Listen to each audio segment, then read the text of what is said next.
Here's a question. Why is a Costco worth $200 million, but the Macy a few miles away just sold for 15? Same Sacramento, same shoppers, different worlds. The answer is what every residential investor needs to understand before they step into commercial. And once you see it, you can't unsee it. I'm Matt Bingaman, commercial advisor with Commercial Land Luxury, and this is your Sacramento commercial market update for May 2026. Let's get into it. The 5 biggest takeaways. Here's the short version of the answer. A Costco trades at a 5 cap because it's bulletproof. Credit tenant, long lease, no headaches. The Macy's trades at $45 a foot because nobody knows what to do with 332,000 square feet of empty department store. Same market, completely different risk. And right now, that's the gap between what's bulletproof and what's broken is the entire Sacramento commercial story. So before we get into the asset class detail, here are the 5 things every residential investor should know about this market right now. 1, cap rates have widened across almost every asset class. What that actually means, buyers are getting more income per dollar than they were 2 years ago. Retail and multifamily averaged 6.1%, industrial 7%, office 7.2%. So on a $1 million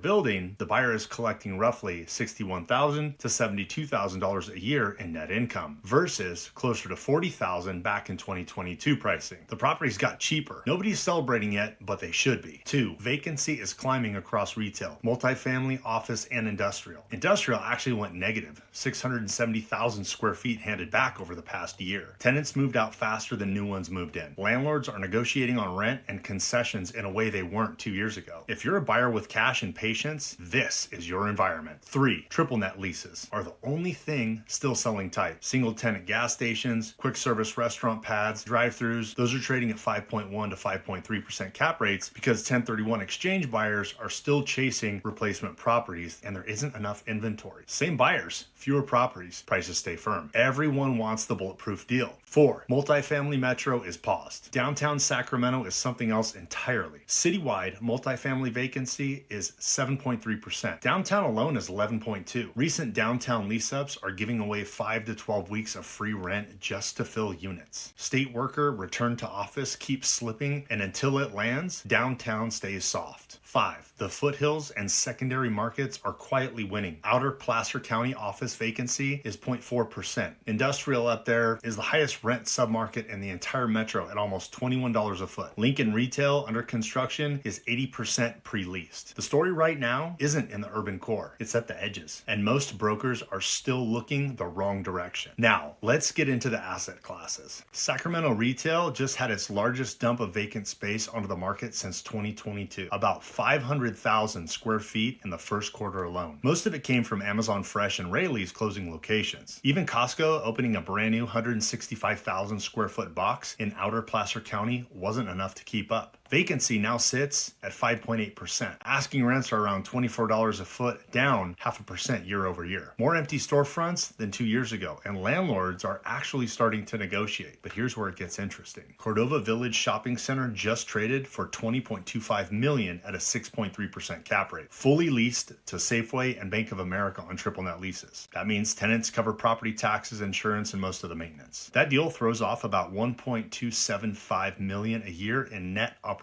income. And lenders, they're still happy to underwrite grocery anchored retail like that all day long. On the smaller end, a Taco Express in Woodland traded for $2.2 million, $600 a foot, 6.25 cap rate on a triple net lease running through 2044. That was a 1031 buyer. Someone selling a rental somewhere else and rolling the money into that pad, keep the IRS off their back. The submarket worth knowing right now is Outer Placer County. Vacancy at 1.8%, the lowest in the entire metro. The Costco opening alone drove 174,000 square feet of absorption, almost 11% of the entire submarket's inventory in one deal. That's the cleanest retail story in the region. Here's why this matters. If you're a residential investor thinking about commercial, a 6.1% average cap rate means a $1 million strip center is throwing off about $61,000 a year in net operating income. Net. The tenants pay taxes, the insurance, the maintenance. You just get that mailbox money. Compare that to toilets and tenants. chasing a clogged toilet in the midnight at your fourplex. Multifamily is the asset class that gets the most reckless promises in YouTube ads. So let me be direct. Multifamily and passive income should never be used in the same sentence. The closest thing to passive income in commercial real estate is a triple net lease, not multifamily. With multifamily, you still have a roof, you still have property management, you still have turnover, you still have CapEx. It's a great asset class, but it's not passive. Now here's what's actually happening in the numbers. Sacramento multifamily vacancy is 7.3%, up almost half a percentage point year over year. Asking rent growth was flat, exactly zero. Effective rent, which is what tenants actually pay after the concessions get factored in, was down 0.2%. The reason is supply. Sacramento delivered 8,600 market rate units in the last 3 years, the heaviest supply wave this city has seen in 20 years. Stabilized vacancy has been climbing across most submarkets ever since. The number that tells the whole story, more than 40%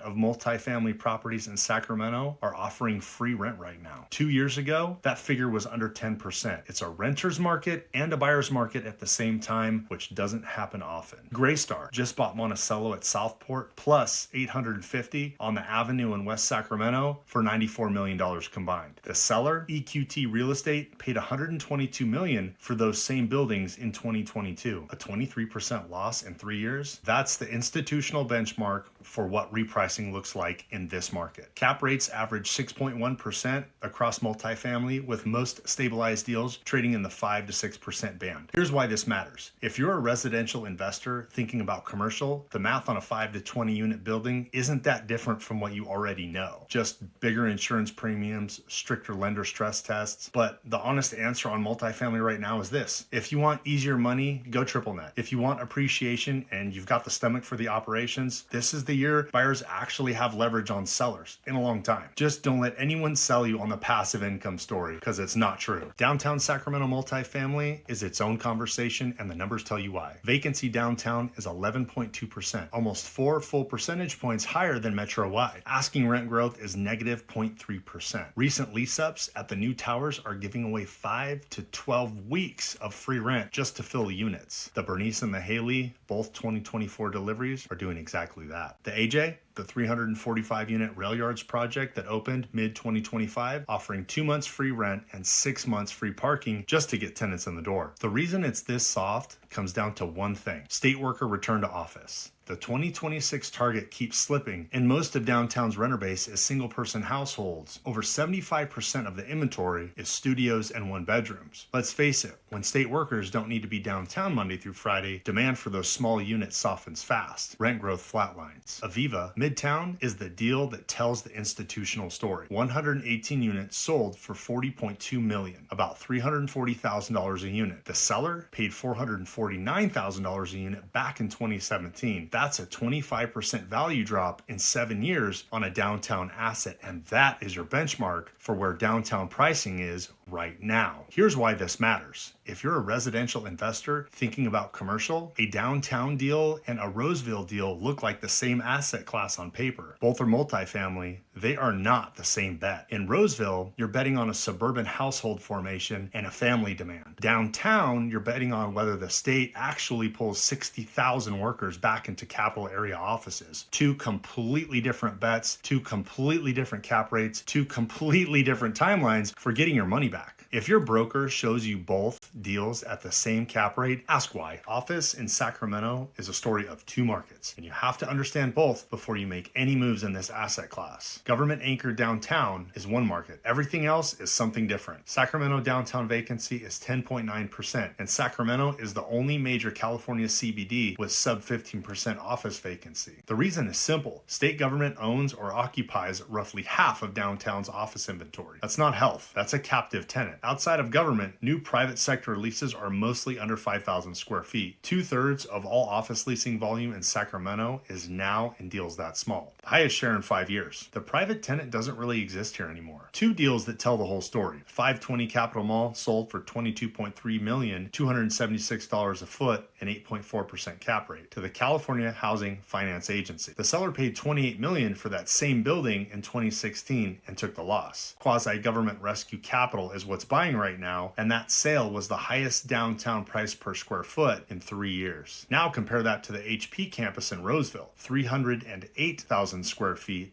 at 100% vacancy, sold for $13.57 million, $44 a foot. The lender had started the foreclosure in 23 after a $21 million default. Same metro. One deal is government rescue, the other is distressed value add at pennies on the dollar. That gap is the office market right now. Here's why this matters. If you're a residential investor thinking about commercial, for most residential investors, office is a wait and watch asset class, not a step into commercial asset class. The one exception is the owner-user play, where you buy a building and occupy with your own business. Those are showing up sub $200 a foot in this market. SBA financing makes the math work. For the financing mechanics, talk to an SBA lender and your CPA. But the punchline for everyone else in this, office in Sacramento is a story being written by the state of California. And until they decide whether their workers actually come back, you're just watching from the sidelines.